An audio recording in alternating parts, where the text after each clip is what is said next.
Welcome to moreforlife.com. I'm Michael Moore. In this video, we're going to be working with Susan. Susan's in her late 60s and prefers a makeup look that's not overly dramatic.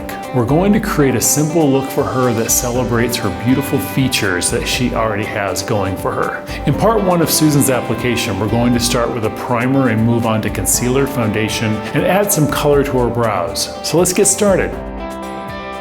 So this is Susan. She's 68 years old. Her life is a very busy one with her nonprofit that she runs, as well as all of her social obligations that she has throughout the country and the world. So her life is simplistic in some ways, and she likes her makeup to match that. She never likes to wear makeup that makes her look too dramatic, but yet she likes to really bring out her natural essence, because she's got amazing eyelids already. She's got great bone structure, and that's what I really want to see. I like to think about like an Audrey Hepburn kind of look for you. I should be so lucky. Yeah. So we're going to be using a primer that actually has a little bit of color in it already. That's actually going to warm up the skin. But once again, I love the idea of it for somebody who holds a little bit of darkness underneath your eye. It's a little bit of a peach tone that will actually take that away, give a little bit more life that way. It really brightens up where you tend to hold a little darkness underneath your eye. A primer is going to be great for you with using it where you are broken out right now, because it actually will mattify that, so it will actually hold product down there longer too. Now in foundation, I'm going to pick an oil-free foundation for her today, something that will give her good coverage without looking heavy or hard on the face.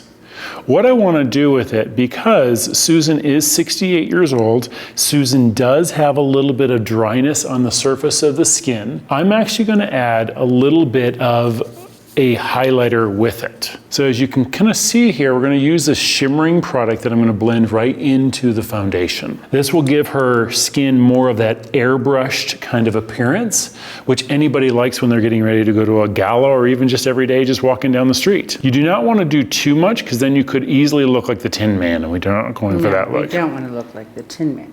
Now, maybe Dorothy, but not the Tin Man.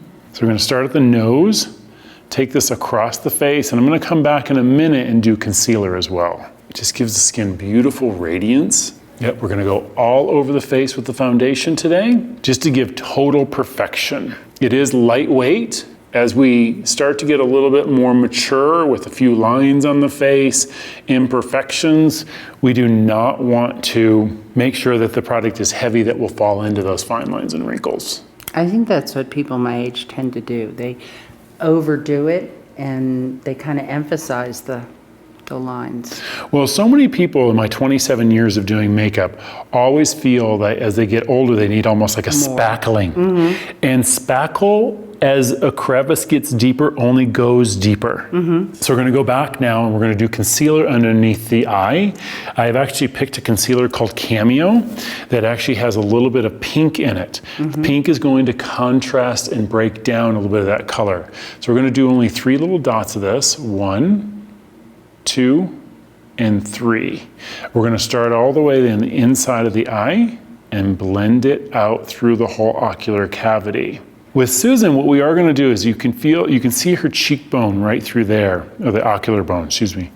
And what we're going to do is we're going to take that color right onto that, which will give a much more highlighted appearance to the face. 3 little dots. 1, 2, 3.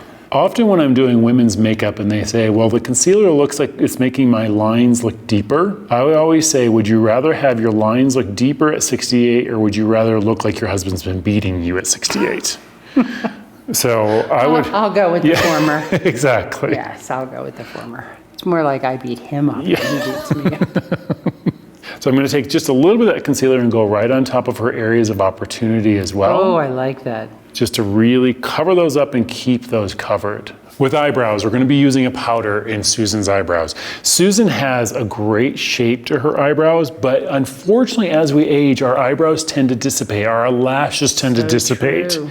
So what we need to do is we need to recreate those brows just by enhancing them a little bit more. If you think about the color that's on her hair right now, she's got a blonde with a little bit of taupe from the gray that's in there as well. So we're going to actually pick a wonderful warm brown for her that actually has a gray and a blonde in it all at one one time. Taking that with an angled brush, we're gonna start at the base of the eyebrow and we're gonna create a shape for Susan, giving definition and depth. This step is often somewhat scary for people if they've never colored in their eyebrows before. Yeah, because you don't want to overdo it, you Right. know? No Joan Crawford eyebrows. No, that's true. Now we're going to fill, lift, and extend the brow, taking it right from the very first line or the base that you laid and build from there. Don't worry if it looks too dark right at the beginning, because we're going to soften that in 1 second. As I always say, your eyes are the windows to the soul, so the eyebrows are the frames to the soul.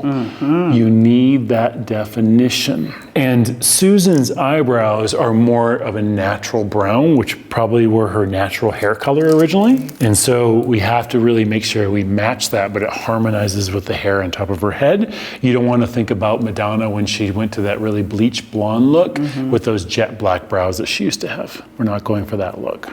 We're softening this with a mascara wand that actually has no color on it, softening it to lift it. That's it for part 1 of Susan. To see your transformation continue, check out Susan part 2 right here on moreforlife.com. Thanks for watching.